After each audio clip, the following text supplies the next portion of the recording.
పిఠాపురం శ్రీ సూర్యరాయ విద్యానంద గ్రంథాలయంలో మన ఊరు మన బాధ్యత స్వచ్ఛంద సేవా సంస్థ ఆధ్వర్యంలో సంస్థ అధ్యక్షులు కొండేపూడి శంకర్రావు మాట్లాడుతూ ముఖ్యంగా నియోజకవర్గంలో రాపతి చెరువులో మట్టి తవ్వకాలు జరుగుతున్నాయి. అది పర్మిషన్ ఎవరికి ఇచ్చారు, అది ఎంత లోతు తవ్వడానికి పర్మిషన్ ఇచ్చారు అనే విషయంపైన కూడా అధికారులు పర్యవేక్షణ లేదు. అనుమతులు ఉల్లంఘించి సుమారు 20 నుంచి 30 అడుగుల లోతు వరకు చెరువులో మట్టి తవ్వుతున్నారు. దానివల్ల మనుషులకు పశువులకు ప్రమాదం జరిగి చనిపోయే పరిస్థితి. ఆ లారీలు సుమారు 50 టన్నుల బరువుతో గ్రామాల్లో తిరుగుతున్నాయి. ప్రజలు భయభ్రాంతులకు గురవుతున్నారు. యూకొత్తపల్లి మండలం ఇసుకపల్లి గ్రామ ప్రజలు లారీలు అడ్డుకోవడం కూడా జరిగింది. పిఠాపురం పట్టణంలో 2 రోజుల క్రితం వెంకటేశ్వర థియేటర్ ఎదురుగా ఒక అంగవైకల్యం ఉన్న వ్యక్తిని లారీ ఢీకొట్టడం జరిగింది. అంతేకాదు లారీలో మట్టి బెళ్లలు విరిగిపడడం వల్ల వాహనదారులు ఇబ్బందులకు గురవుతున్నారు. ద్విచక్ర వాహనాలు జారిపడి ప్రజలకు ప్రాణాలకు కోల్పోయే పరిస్థితి కూడా ఉంది. ఆ మట్టి తవ్వుతున్న వ్యక్తులు ఎవరు, వారికి అనుమతులు ఎవరిచ్చారు, ఎంత లోతు వరకు తవ్వుతున్నారో అధికారులు కూడా పట్టించుకోవడం లేదు. మట్టి తవ్వకాలు చేపట్టిన వ్యక్తులు ఎవరి సపోర్ట్తో మట్టి మాఫియా కొనసాగిస్తున్నారనే విషయం ప్రజలకు తెలియాలి. దీనిపై సంబంధిత అధికారులకు ఆర్టీఐ ద్వారా వివరాలు తెలుసుకుని న్యాయస్థానం ద్వారా వ్యక్తులపై చర్యలు చేపట్టే విధంగా ముందుకు వెళ్తామని అన్నారు. ఈ కార్యక్రమంలో సంస్థ కార్యదర్శి అల్లవరపు నగేష్ మరియు కాగిత నాగేశ్వరరావు తదితరులు పాల్గొన్నారు.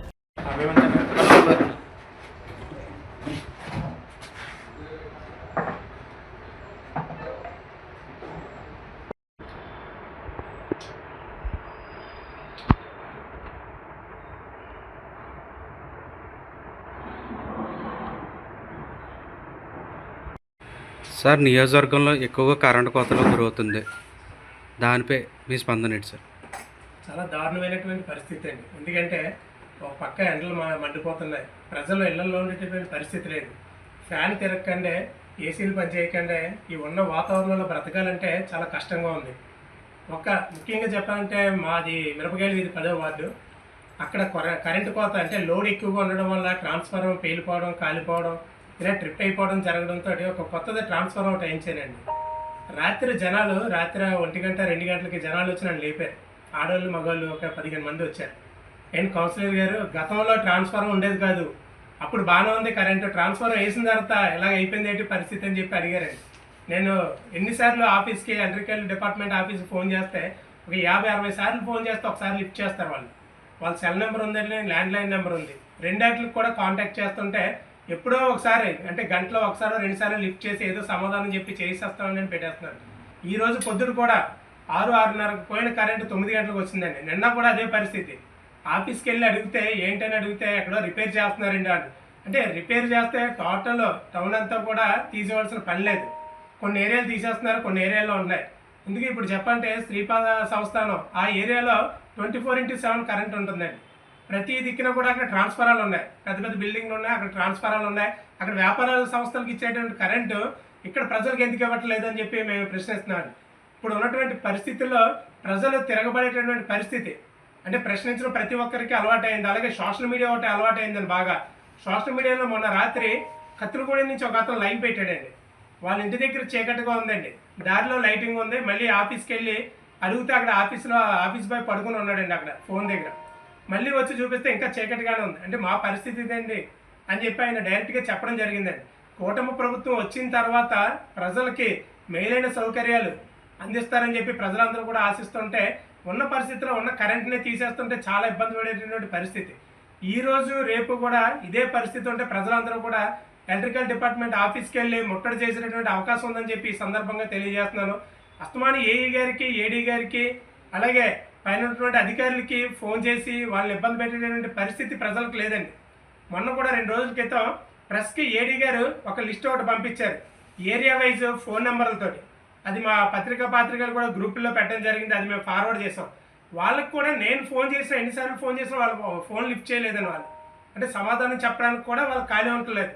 ఈ పవర్ కట్ అనేది చాలా దారుణంగా ఉంది. అంటే గతంతో పోల్చుకుంటే ఈ సంవత్సరం మరీ ఎక్కువగా ఉందండి.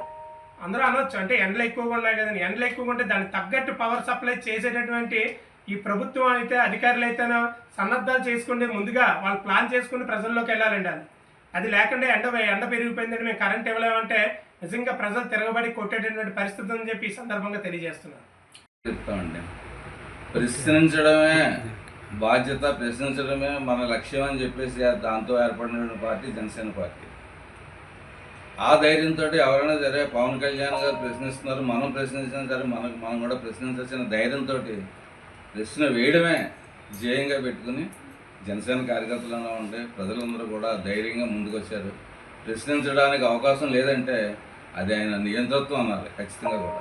ఎందుకంటే నాగబాబు గారికి బహుశా అనుకోవడం ఇది జాగీర్ అనుకుంటున్నారేమో, పిఠాపురంలోని కానీ ప్రశ్నించడం అనేది ఖచ్చితంగా ప్రశ్నించే వాళ్ళు ఉన్నారు, ప్రశ్నిస్తూనే ఉంటాం కూడా వారు ఏం చేసినా సరే. ఎందుకంటే ఎక్కడ అవినీతి జరిగినా ఎక్కడ ఏం జరిగినా సరే ఆయన హుకుం జారీ చేసినంత మాత్రంలో ఎవరో ఒకటి ప్రశ్నించకుండా ఆగి క్వశ్చన్ లేదు. ఇక రోజు ప్రశ్నించడమే జరుగుతుందండి, అందులో అనుమానం లేదు. ఏమండి అంతే కదా. సార్ అధికార పక్షంలో ప్రస్తుతానికి ఎటువంటి ఇన్ఛార్జి లేరని అంటున్నారు, దాని మీద మీ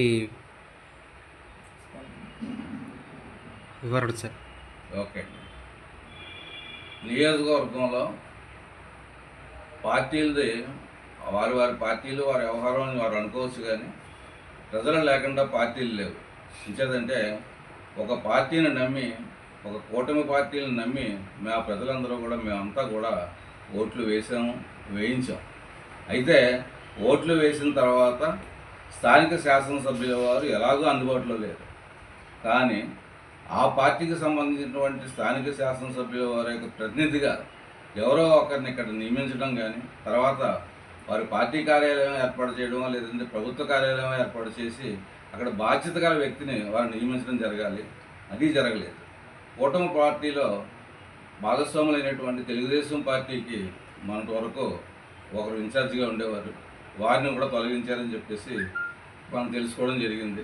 అయితే తొలగించిన వెంటనే అదే పార్టీకి ఇన్ఛార్జిని వేయడం కూడా ఆ పార్టీ వారు చేయలేదు, వారికి పార్టీ ఇన్ఛార్జ్ లేదు. తర్వాత భాగస్వామ్య పార్టీలో ఒకటైనటువంటి భారతీయ జనతా పార్టీకి కూడా నియోజకవర్గ ఇన్ఛార్జి లేరు. అయితే ఏంటంటే ఇన్ఛార్జీలు కానీ, పార్టీ కార్యాలయాలు కానీ, దానికి సంబంధించిన వ్యక్తులు కానీ ఎవరూ లేకుండా కూటమి ప్రభుత్వం నడుస్తుంది అంటే ఆశ్చర్యంగా ఉంది. ఇక్కడ కేవలం ప్రతిపక్ష పార్టీకి ఇన్ఛార్జి తప్ప ఏ పార్టీ ఇన్ఛార్జి లేకపోవడం వల్ల ప్రజలు ఎవరి దగ్గరికి ఏ సమస్యను పట్టుకెళ్లాలనే తీవ్రమైన అయోమయంలో వాళ్ళు ఉన్నారు. కాబట్టి ఖచ్చితంగా ఇక్కడ కూటమి ప్రభుత్వంలో ప్రతినిధిగా ఉన్నటువంటి శాసనసభ్యులు జనసేన పార్టీ శాసనసభ్యులు కాబట్టి శాసనసభ్యుల వారు, నేను అనుకోవడం కూడా ఇంకోటి అనుకుంటున్నానండి, ఇక్కడ సమస్యలన్నీ కూడా శాసనసభ్యుల వారి దృష్టికి వెళ్తలేదో, వెళ్ళినా పట్టించుకుంటలేదో కూడా తెలియట్లేదు. మేమేమనుకుంటున్నాం అంటే వెళ్ళినా సరే పట్టించుకుంటలేదేమో అని చెప్పేసి మాకు అనుమానం. అది మరి వెళ్తుందో లేదో తెలియదు. కానీ ఖచ్చితంగా ఇక్కడ ఈ కూటమి ప్రభుత్వంలో భాగస్వాములైనటువంటి పార్టీల యొక్క ఇన్ఛార్జీలు, తర్వాత వారి యొక్క పార్టీ కార్యాలయాలు కూడా పిఠాపురం కేంద్రం కాబట్టి కేంద్రంలో ఖచ్చితంగా ఏర్పాటు చేయడం జరగాలని, ప్రజలందరికీ కూడా ఈ పార్టీ యొక్క ప్రతినిధులు అందుబాటులో ఉండాలని చెప్పేసి ఈ సందర్భంగా కోరుకుంటున్నాం. 5 మ్యాన్ కమిటీ అనేది నడుస్తుంది కదా సార్ ప్రస్తుతానికి. ఒకటి మేము చూసింది ఏంటంటే ముందర చొచ్చుకొని వచ్చి మేము ఉన్నామని చెప్పేసి ముందుకు వస్తున్నట్టుగా కొంత కనబడుతుంది. ఎందుకంటే ఆ పార్టీ వారిని నియమించారో తెలియని పరిస్థితి. కేవలం ఏంటంటే ఇక్కడ గతంలో చేసినటువంటి అక్రమాలను కంటిన్యూ చేయడానికి కొనసాగింపుగా ఆ పార్టీ వారి అనుచరులు కూడా ఇప్పుడు ఈ జనసేన పార్టీలో చేరి ప్రస్తుతానికి వారి దందా కొనసాగిస్తున్నారు. ఇదే దందా కొనసాగితే చాలా తొందరలోనే జనసేన పార్టీ అనేది ఇక్కడ పూర్తిగా కనుమరుగవుతుంది. ఎందుకంటే జనసేన పార్టీలో ఇప్పుడు ఉన్నటువంటి వ్యక్తులు జగన్ సేనగా మారిపోయి వచ్చే స్థానిక ఎన్నికల్లో దీని ప్రభావం ఖచ్చితంగా పడుతుందని చెప్పేసి సందర్భంగా తెలియజేస్తాను. దేశంలో 5 మ్యాన్ కమిటీ అనేది ఎక్కడ కూడా నాకు కనపడలేదండి. ఎందుకంటే 5 కమిటీల్లోనూ కూడా ఒక ఎమ్మెల్సీ గారు ఉన్నారన్నారు, ఒక ఇన్ఛార్జి గారు ఎవరో ఒకరు ఉన్నారన్నారు, ఒకరు వలస వచ్చిన వారు ఒక ఆయన ఉన్నారు, తర్వాత ఒక ఆయన 5 మ్యాన్ కమిటీలో వారి కార్యాలయం అద్దెకిచ్చిన ఆయన ఒక ఆయన ఉన్నారు, ఇంకో ఆయన ఎవరండి 5 ఎంపీ గారు, వీరందరూ ఉన్నారండి. వీరు ఎవరో కూడా పిఠాపురం దర్శించడం కానీ పిఠాపురాన్ని పట్టించుకోవడం జరుగుతులేదు. ఎవరో ఒక ఆయన పెద్దాపురం నుంచి వస్తున్నారు, వారిని నియమించారో కూడా తెలియదు నాకు. కానీ ఏంటంటే మేము ఉన్నామని చెప్పేసి వాళ్ళు వస్తున్నారు. ప్రజలు మాత్రం శాసనసభ్యుల వారు ఖచ్చితంగా అధికారంగా నియమించిన వ్యక్తులు ఎవరో లేరని చెప్పేసి ప్రజలతో పాటు మేము నమ్ముతున్నాం. ప్రజలు కూడా అదే విధంగా అనుకుంటున్నారు. ఇక్కడ ఏంటంటే జనసేనలో నాయకులు అని చెప్పుకునే వారందరూ కూడా వారు వ్యక్తిగతంగా వారు ఏంటంటే మన పిఠాపురంలో ఒక చిన్న ఆచారం కూడా ఉంది. ఎవరిని ఎక్కడి నుంచి పంపించినా సరే వెనకాల తిరగడం అనేది ఇక్కడ పెద్ద ఆచారం. అది ఇక్కడ కార్యకర్తలు కూడా బయట నుంచి వచ్చిన వ్యక్తులను కూడా ఎవరిని కూడా వ్యతిరేకించకుండా వారి వెనకాల చేతులు కట్టు నుంచోవడంతో ఈరోజు వలసవాదతనం పిఠాపురంలో ఏర్పడుతుందని చెప్పడానికి పూర్తిగా తార్కాణం అండి.